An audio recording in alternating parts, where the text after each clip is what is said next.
हसिया हतौडामा चितवनवासीले भोट हालेनन् भने, भरतपुरवासीले भोट हालेनन् भने देश दुर्घटनामा जान सक्छ। यो पक्कै यो भाषण सुन्नुभयो होला तपाईले। भरतपुरमा आफ्नी छोरी रेणु दाहाललाई मेयरमा जिताउनका लागि भरतपुर पुगेका प्रचण्डले मुलुकको प्रधानमन्त्रीलाई मञ्चमा राखेर सत्ताको दुरुपयोग गरेर सत्तारूढ पार्टी नेपाली कांग्रेसको सभापतिलाई र अर्को प्रतिपक्षी दल समाजवादीका माधव कुमार नेपाल लगायतका नेताहरूलाई मञ्चमा राखेर चितवनवासीलाई, भरतपुरवासीलाई दिएको धम्की पक्कै पनि तपाईहरुले मिडियाहरुबाट देखिसक्नुभयो, सुनिसक्नुभयो। यो सुन्दाखेरि अचम्म पनि लाग्यो र यो विषयमा टीका टिप्पणी गर्न, कति टीका टिप्पणी गर्नु जस्तो पनि लाग्यो। तर यो अहिले पलनको एलर्जीको कारणले म अलिकति बिरामी छु, तैपनि मनले मानेन, बोल्नै मन लाग्यो। 2052 साल फागुन 1 गतेदेखि 2062 सालसम्म कथित जनयुद्धका नाममा 17,000 भन्दा बढीको रगतको आहालमा चुर्लुम्म डुबेका प्रचण्डले अहिले फेरि भरतपुरमा गएर, चितवनमा गएर भरतपुर र चितवनवासीलाई यसरी हुर्मत लिएछन् उनीहरूको कि त्यो सुन्दाखेरि त पारै ताप्ने गरी उनले बोलेको त्यो जब भिडियो हेरे मैले,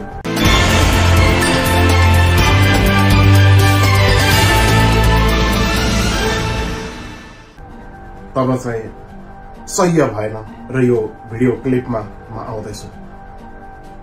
पत्रकारिता गर्ने मान्छे हुँ, एउटा सचेत कलाकार पनि हुँ। म कुनै पार्टीको सदस्य छैन, कुनै पार्टीसँग मलाई लेना देना पनि छैन, तर एउटा नेपाली हुँ।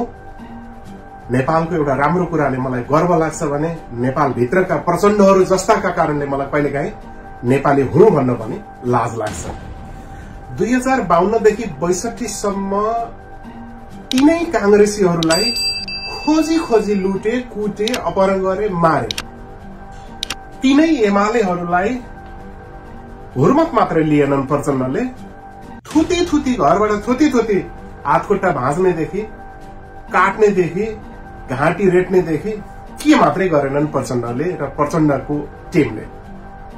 त्यसै गरेर विभिन्न माओवादी इतरका हरेकलाई यति सताए र 62-63 मा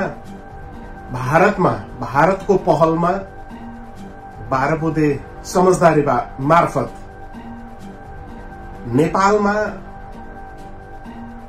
जे जस्तो भइरहेको थियो ती सबै कुरा भनिएका मात्रै हुन्, तर भारतको प्रत्यक्ष हस्तक्षेपमा 12 बुँदे समझदारीको आधारमा प्रचण्डहरू, बाबुरामहरू शान्ति सम्झौताको नाटक गर्दै एक किसिमको समझदारीमा आए।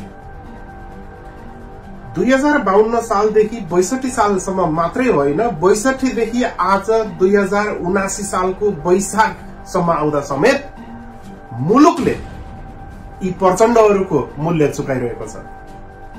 तपाई, हामी हरेक नेपाली जनताले, करिब 3 करोड़ नेपाली जनताले आफ्नो खुन र पसिनाबाट, आफूले कमाई गरेको चीजबाट कर तिरेर यी हरामीहरूलाई पाल्नु परिरहेको छ। राज्यको सेना र प्रहरीको घेराभित्र राष्ट्रपति र प्रधानमन्त्रीले भन्दा बढी सुरक्षा लिएर हिँड्ने प्रचण्ड राज्य शक्तिको दुरुपयोग गरेर भरतपुरमा कुर्लिएको त भिडियो हेरेपछि तपाईहरुलाई कतिको आक्रोश उत्पन्न भयो मलाई थाहा छैन। यदि मान्छे हुनुहुन्छ भने आक्रोश पक्कै पनि उत्पन्न भएको हुनुपर्छ। यो त अति भएन र?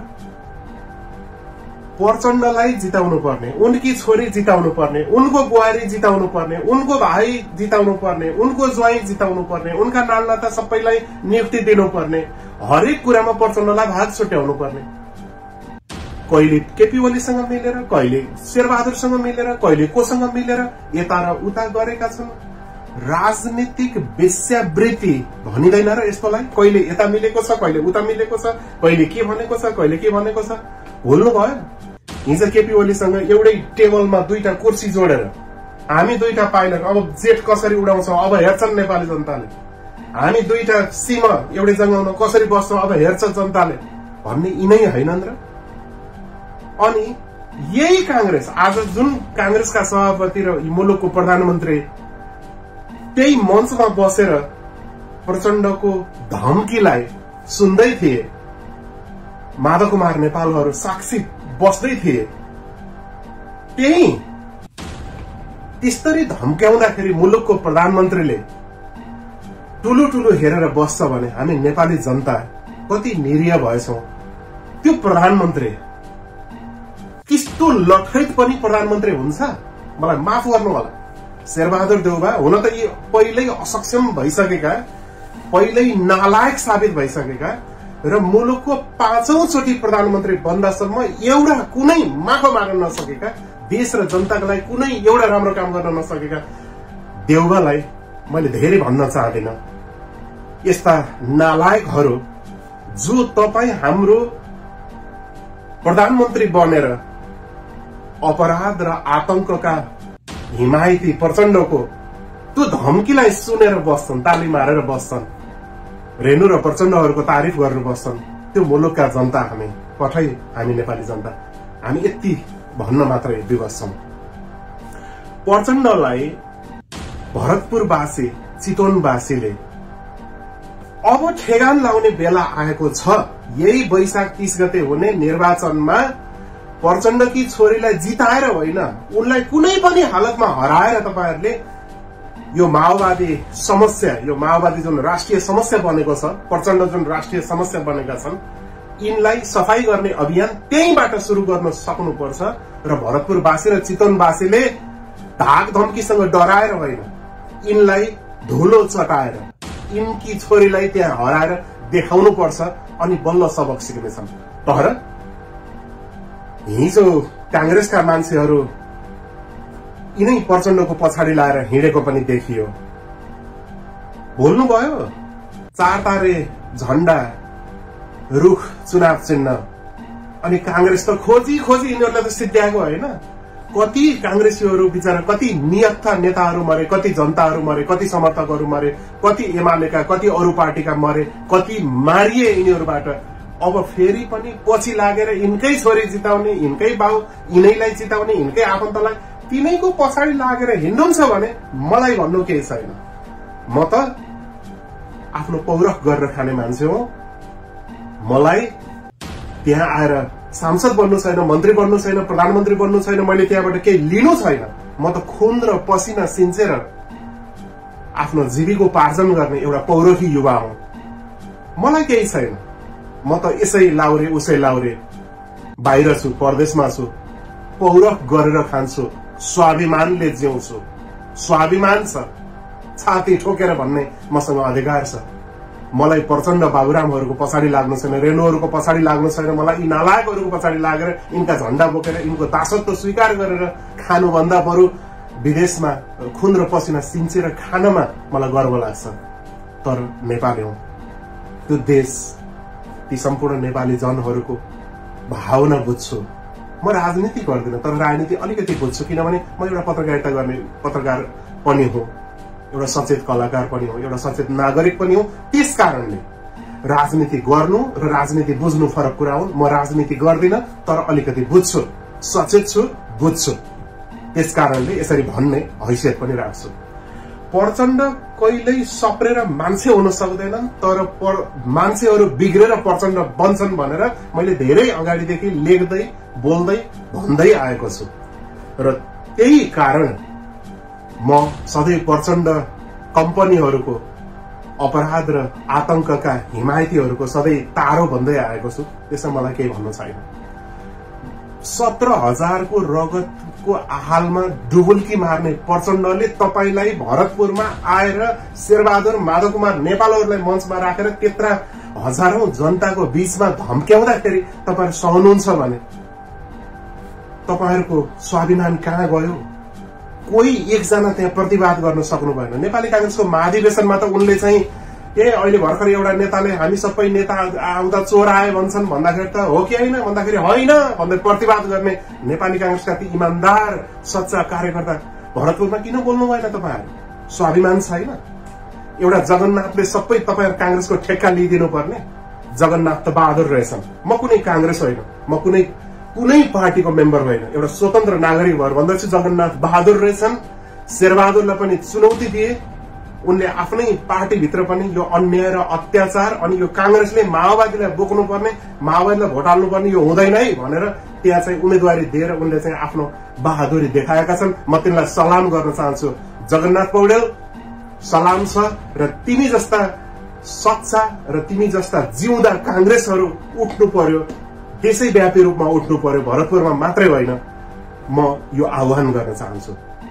प्रचण्डको धम्की कति सहनु हो? यो धम्की कहिलेसम्म सहने धम्की? कति वर्षसम्म सहने धम्की? अति भएन? र यिनलाई ठेगान लाउने बेला यही हो। यही वैशाख 30 गतेको निर्वाचनमा तपाईहरु कुनै पनि हालतमा शेरबहादुर चाहिँ माको नै अनि त्यसपछि प्रचण्डहरुको यो गठबन्धनलाई भोट एगेन्स्टमा भोट हाल्दिनुस् त। राम्रो मान्छेलाई म फलानालाई भोट हाल्नुस्, फलानालाई नहाल्नुस् भन्दैन। यी चाहिँ हरामीहरुलाई होइन कि, यिनको गठबन्धनलाई होइन कि, कमसेकम स्वतन्त्र मान्छेहरुलाई तपाईहरुले भोट हाल्दिनुस्। राम्रा योग्य उम्मेदवारलाई छानेर भोट हाल्दिनुस्। त जुन पार्टीको भए पनि हुन्छ, स्वतन्त्र भए पनि हुन्छ, तर राम्रा र योग्य उम्मेदवार छानेर भोट गरिदिनुस्।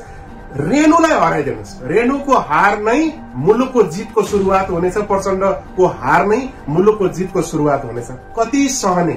मुलुकले कति मूल्य चुकायो भन्नुस् त? शान्ति सम्झौताका नाममा, शान्ति सम्झौता पछि आएका जे जति पनि कुराहरू भए आजको दिनसम्म मुलुकले यिनको ऋण तिरेको छ। हरेक नेपाली तपाई हाम्रो खाप्लोमा ऋण थपिएको छ।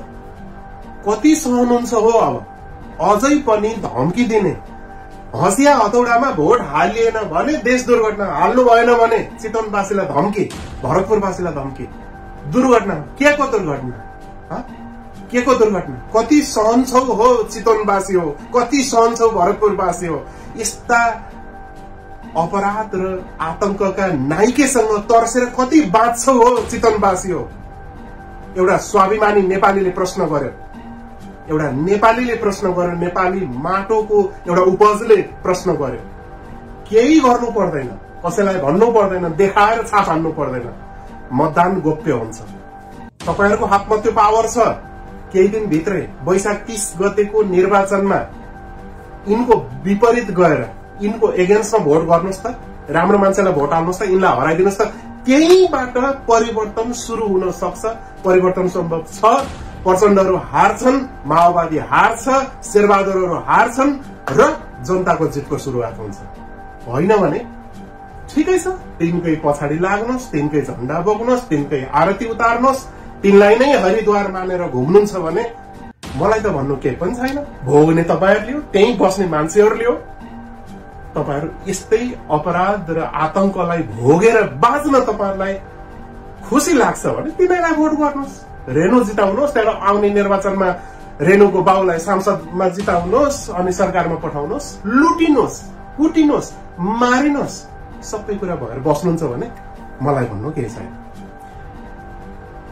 देशको प्रधानमन्त्री शेरबहादुर देउबा हो।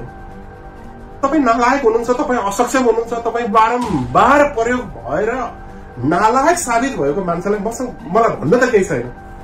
तर तपाई मुलुकको प्रधानमन्त्री बनेर प्रचण्डको धम्की, तपाईका कार्यकर्ता, तपाईका नेता, तपाईका जनतालाई प्रचण्डले धम्क्याउँदाखेरि चुपचाप सहेर हेरेर बस्ने तपाई जस्तो नालायक प्रधानमन्त्री पनि मुलुकले पाएछ भनेर इतिहासमा लेखिनेछ। फेरि अर्को कुरा, जगन्नाथ पौडेल स्वतन्त्र उम्मेदवार। अहिले उनले यो गठबन्धनका विरुद्ध जुन धावा बोलेका छन्, बहादुर तिनी हुन्। मैले आजसम्म कसैको पक्षमा मैले भोटमा आएको छैन। म कुनै पार्टीको सदस्य पनि होइन, म स्वतन्त्र मान्छे। तर म भन्छु जगन्नाथलाई भोट गरेर भरतपुरवासीले देखाइदिनुपर्छ यी गठबन्धनका नायकीहरूलाई। अनि फेरि यसको अर्थ यहाँ त कस्तो छ भने प्रचण्ड र के अरे यो शेरबहादुरहरूलाई माकुनेहरूलाई केही भन्यो भने एमाले हो भनेर भन्ने, त्यहाँबाट एमालेलाई ओलीलाई केही भन्यो भने यो कांग्रेस रहेछ भन्ने। सबैका हातमा अहिले फेसबुक छँदैछ, फेरि सबैले चाहिँ गाली गलौज सुरु भइ नै हाल्छ। म केही होइन, म नेपाली हो। चन्द्र सूर्य झण्डा मेरो झण्डा हो, मैले बोक्ने झण्डा हो।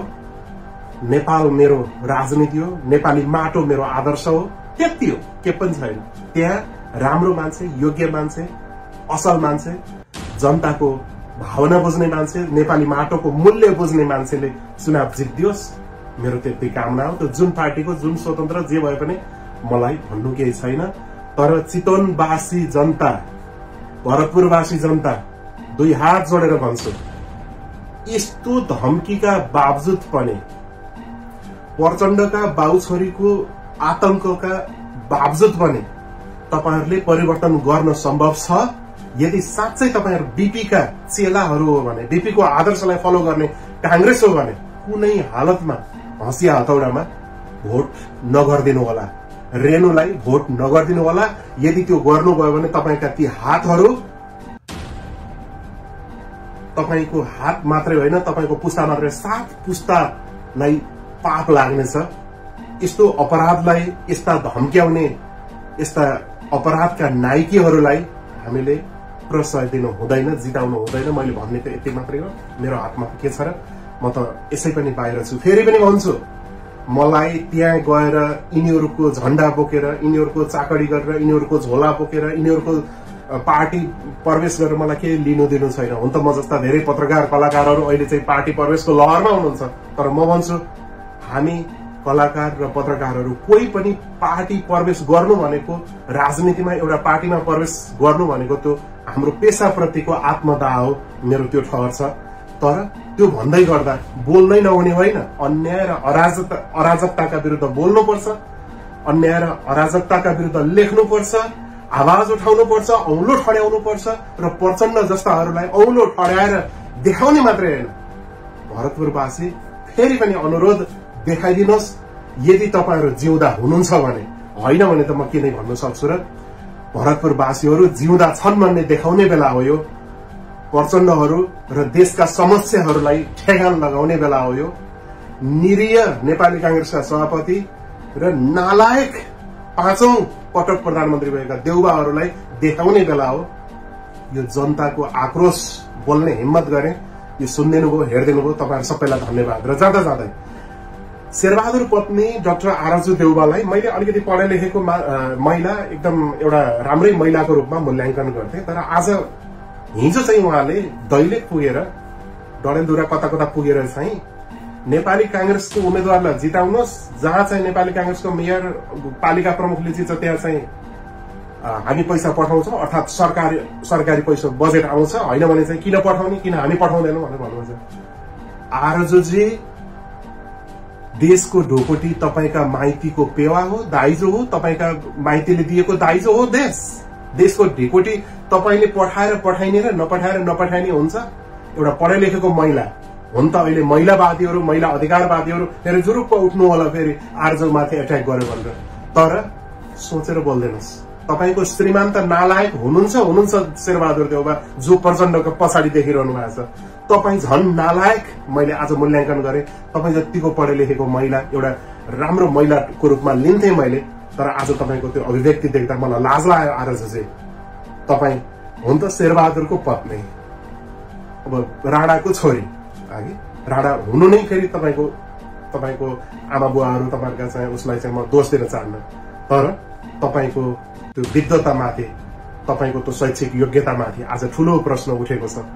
तुरुन्त माफी माग्नुहोस्, तुरुन्त।